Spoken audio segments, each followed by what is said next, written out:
Hello everyone, कैसे हो आप सभी लोग। वेलकम टू जैसे स्टडी क्लासेस। हम लोग पढ़ रहे हैं दक्षिण भारत की नदियाँ, उसमें भी गोदावरी नदी पढ़ चुके हैं। आज हम पढ़ेंगे कृष्णा नदी।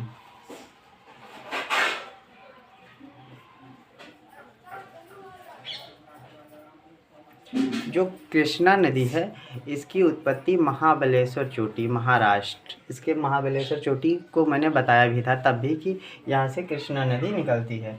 तो यहाँ ये महाबलेश्वर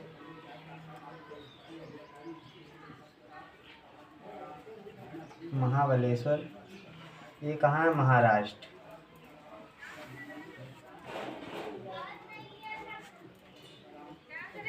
महाराष्ट्र से निकलती है। इसकी अगर लंबाई की बात की जाए तो ये जो है 1400 किलोमीटर लंबी है। इसकी लंबाई कितनी है? 1400 किलोमीटर। इसी के साथ ये दक्षिण भारत की दूसरी सबसे बड़ी नदी हो जाएगी। यानी दक्षिण भारत की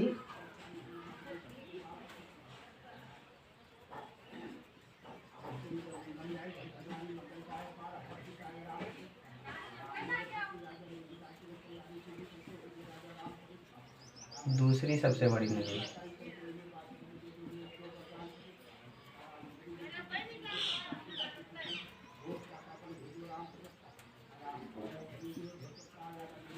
दूसरी सबसे बड़ी नदी हो जाएगी। अगर इसकी बात की जाए कि किन किन राज्यों में ये जो है बहती है, तो महाराष्ट्र से निकलती है। महाराष्ट्र, कर्नाटक और तेलंगाना, आंध्र प्रदेश। यानी महाराष्ट्र से निकल कर ये महाराष्ट्र प्रवाह महाराष्ट्र से महाबलेश्वर चोटी से निकलती है। महाराष्ट्र और कर्नाटक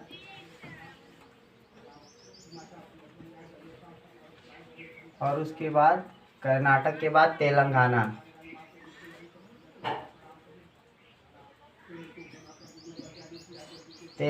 और तेलंगाना के बाद ये कहाँ चली जाएगी? आंध्र प्रदेश।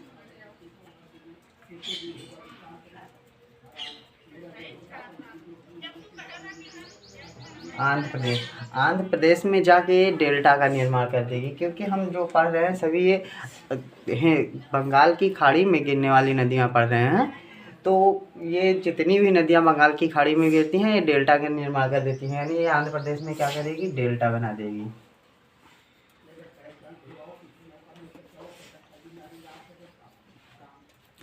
डेल्टा का निर्माण कर देगी। इसकी अगर सहायक नदियों की बात की जाए, ट्रिब्यूटरी की, तो इसमें भीमा, घाट प्रभा और माल प्रभा, इनकी सहायक नदियाँ।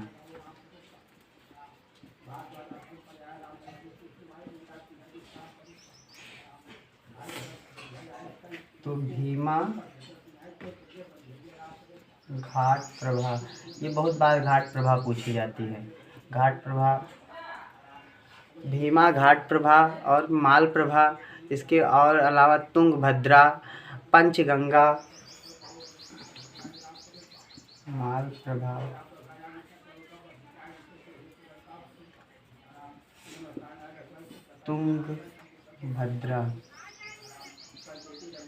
तुंगभद्रा और पंचगंगा।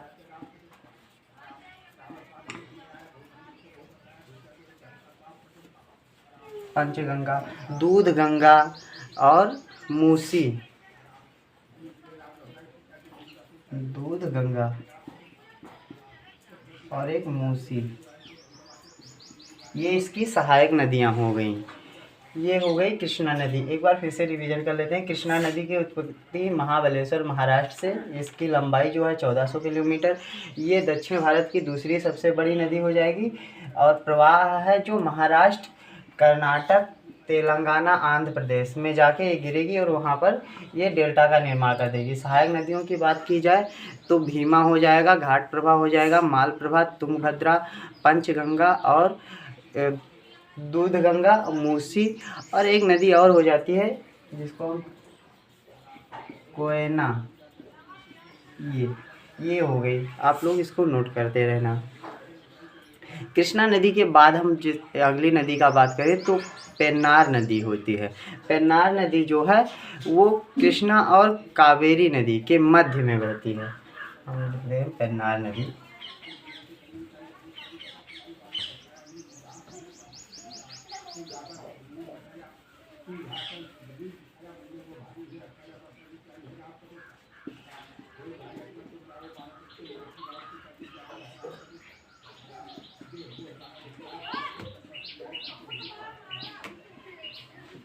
पेन्नार नदी जो है वो कृष्णा और कावेरी के मध्य प्रवाहित होती है और बंगाल की खाड़ी में जाकर अपने डेल्टा का निर्माण करती है।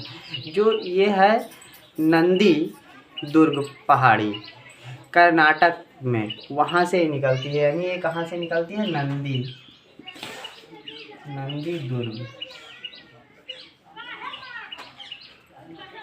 पहाड़ी। ये कहाँ है? कोलार कर्नाटक में।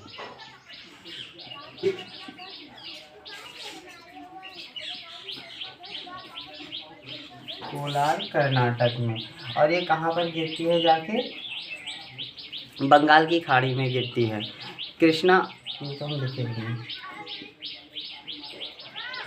कृष्णा और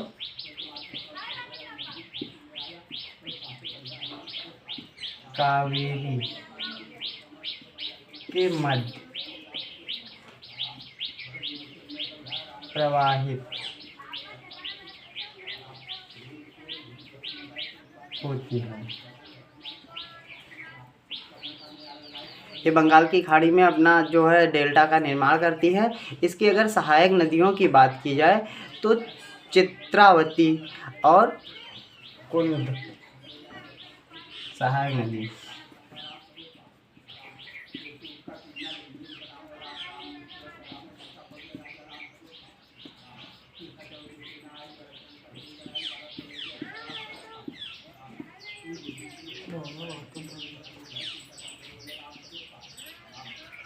कुंदक, ये जो नदी है चित्रावती और कुंदक नदी, ये इसकी सहायक नदी हो जाती है।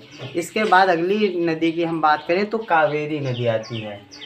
कृष्णा नदी पड़े, उसके बाद बीच में केन्नार नदी और इसके बाद कावेरी, क्योंकि कावेरी और कृष्णा के मध्य में जो है ये पेन्नार नदी बहती है। इसकी सहायक नदियाँ ज़्यादा इम्पोर्टेंट हैं।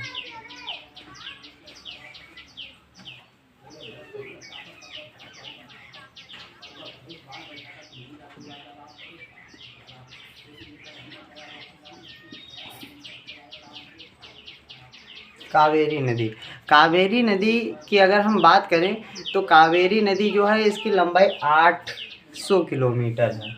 कावेरी नदी 800 किलोमीटर है और ये दक्षिण भारत की एकमात्र ऐसी नदी है जो वर्ष भर प्रवाहित होती है, क्योंकि दक्षिण भारत की जो नदियां हैं वो ज़्यादातर वर्षा के यानी मानसून के पानी पर निर्भर होती हैं। तो ये जो नदियां हैं वो सूख जाती हैं गर्मियों के दिन में, लेकिन ये नदी जो है वो साल भर प्रवाहित होती है। इसको धार्मिक आधार पर दक्षिण भारत की गंगा भी कहा जाता है। इसकी अगर उत्पत्ति की बात की जाए तो ब्रह्मगिरी पहाड़ी की चोटी जो है कर्नाटक में, यानी इसकी उत्पत्ति की बात की जाए ब्रह्मगिरी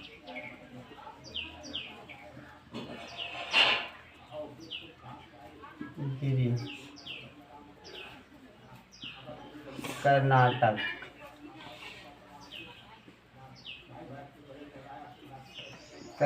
से। इसकी लंबाई की बात की जाए तो 800 किलोमीटर। ये कहाँ कहाँ अगर बहती है ये बात किया जाए तो ये 3 राज्यों में इसका अपवाह तंत्र है। बहती तो 2 ही राज्यों में है, कर्नाटक और उसके बाद तमिलनाडु में। कर्नाटक और तमिलनाडु में ये प्रवाहित होती है। प्लस तमिलनाडु।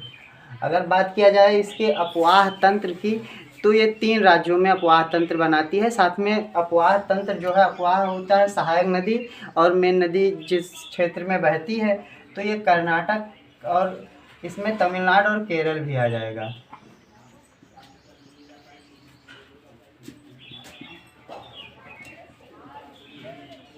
प्लस केरल भी। और इसको धार्मिक आधार पर दक्षिण की गंगा, दक्षिण की गंगा कहते हैं। यानी अगर पूछा जाए दक्षिण भारत की गंगा तो वो आपकी गोदावरी नदी हो जाएगी, लेकिन दक्षिण की गंगा कावेरी नदी। और ये धार्मिक आधार पर, धार्मिक, इसकी जो है धार्मिक मान्यता वहाँ दक्षिण भारत में बहुत ज़्यादा है। अगर इसकी हम सहायक नदियों की बात करें तो सहायक नदी में स्वर्णवती, अमरवती, स्वर्णवती, अमरवती और हेमवती यानी सहायक नदी। इधर लिख लेते हैं।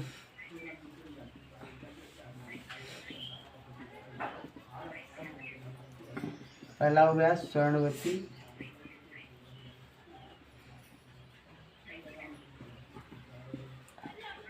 अमरावती, स्वर्णवती, अमरावती और उसके बाद हेमवती और कावीन, ये सब इनकी हेमवती, हेमवती, ये इसकी प्रमुख सहायक नदियां हैं जो अक्सर जैसे भवानी हो गया और आरुक्वती, भवानी और आकुरवती, ये नदियां जो हो गई इसकी सहायक नदियां हो गई। अब हम जो जितनी भी ये नदियां थीं अरब सागर में गिरने वाली, यानी अगर भारत के नक्शे की बात की जाए तो ये नक्शा अगर हो जाए तो जितनी भी ये बंगाल की खाड़ी में इधर गिरने वाली नदियां थी हम पढ़ चुके। अब हम देख रहे हैं कुछ नदियों जो अरब सागर में इधर गिरती हैं, या जैसे कच्छ के रण में आके एक माही नदी लुप्त हो जाती है, या खंबात की खाड़ी में साबरमती आके गिरती है। तो इन नदियों को देख लेते हैं, फिर एक एक करके हम इसको मैप के आधार पर भी देख लेंगे। तो यहाँ अभी तक जितनी भी नदियां हमने पढ़ा वो सारी नदियां जो है डेल्टा का निर्माण करती हैं, क्योंकि वो बंगाल की खाड़ी में गिरती हैं। अब अरब सागर में गिरने वाली दक्षिण भारत की नदियां, ये एक टॉपिक और अरब सागर।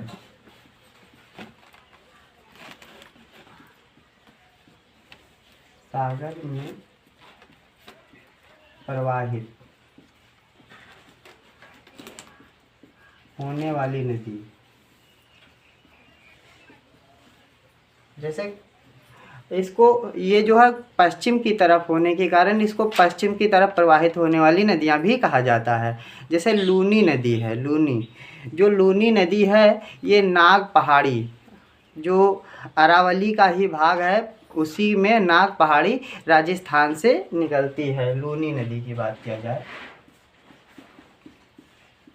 लूनी ये कहाँ से निकलती है? नाग पहाड़ी, जो कि अरावली पर्वत का ही भाग है।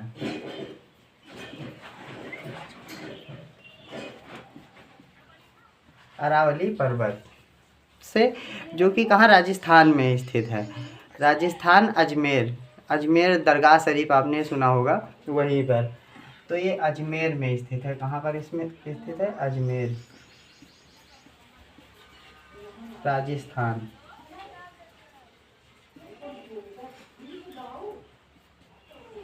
लूनी नदी ये भारत की एकमात्र ऐसी नदी है। अच्छा, इससे पहले हम देख लेते हैं कि ये गुजरात और ये राजस्थान दो राज्यों में प्रवाहित होती है। अगला पॉइंट बनता है इसका गुजरात प्लस राजस्थान।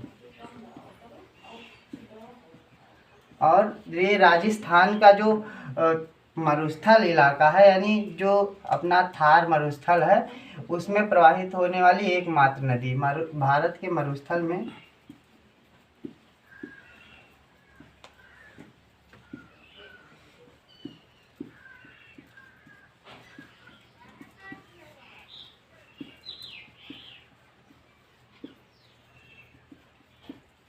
एकमात्र नदी देखिए अगर ये रेगिस्तान में प्रवाहित होती है तो रेतें जो होती है उनमें NaCl का मात्रा होता है, इसलिए इसका पानी जो है वो खारा होगा। यानी भारत की एकमात्र ऐसी नदी जिसका पानी जो है खारा है।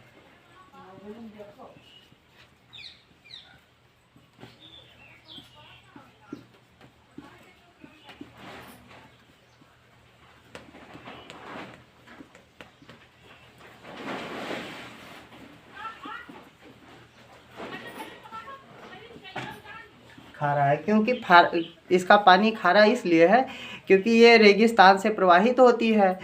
और बात किया जाए कि ये जो नदी है ये अरब सागर या किसी मतलब खाड़ी में ना गिर के कच्छ का रन जो है, कच्छ के रन में दलदलीय भाग में ये समाहित हो जाती है। यानी ये जो है भारत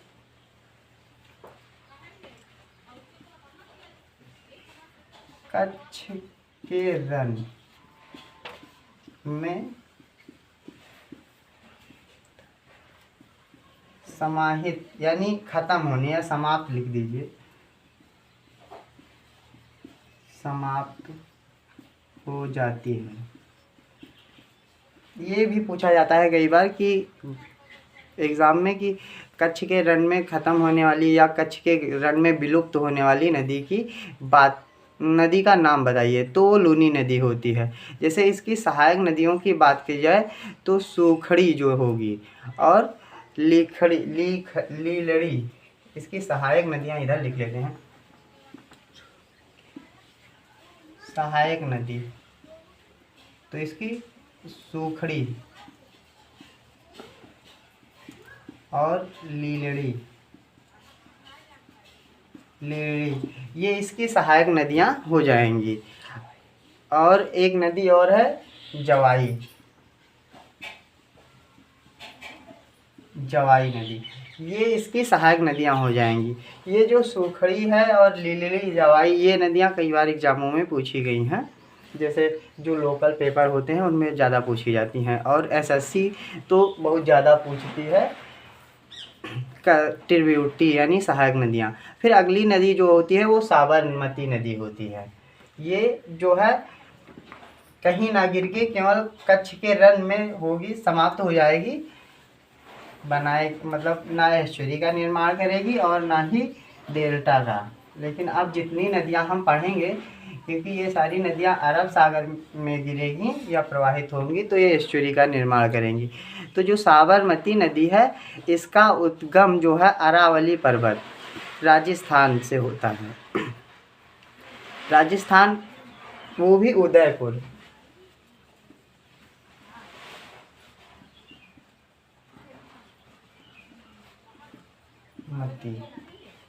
साबरमती इसका उद्गम जो है अरावली,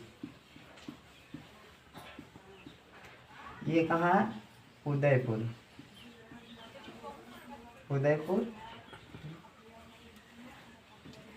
उदयपुर में राजस्थान में होगा और ये 2 राज्यों में प्रवाहित होगी, एक तो गुजरात में प्रवाहित होगी और दूसरा राजस्थान में इसकी उद्गम ही होता है तो वहाँ पर भी प्रवाहित होगी। यानी इसकी अगर बात की जाए तो राजस्थान, ये उदयपुर राजस्थान।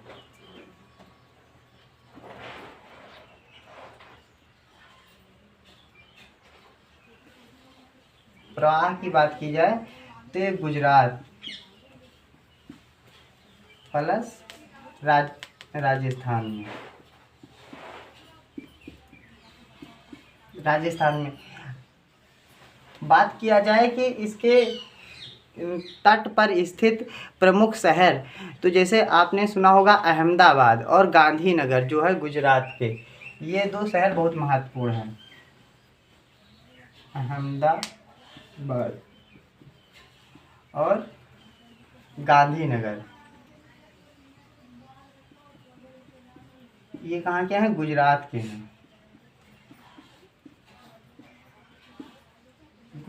के हैं। तो ये 2 शहर साबरमती के तट पर स्थित हैं और ये जाके जो खंभात की खाड़ी है उसमें ये गिर जाती है। खंभात की खाड़ी आपने देखा होगा, ये इंडिया का नक्शा है मान ले तो ये जो ये वाला भाग है ये खंभात की खाड़ी है, लेकिन ये स्थित अरब सागर में ही है, तो ये खंभात की खाड़ी में गिर जाती है। आज के लिए इतना ही। अगले वीडियो में हम ये नदियाँ ख़त्म कर चुके होंगे, फिर उसके बाद प्रमुख बांध डैम के बारे में पढ़ेंगे। वीडियो देखने के लिए धन्यवाद।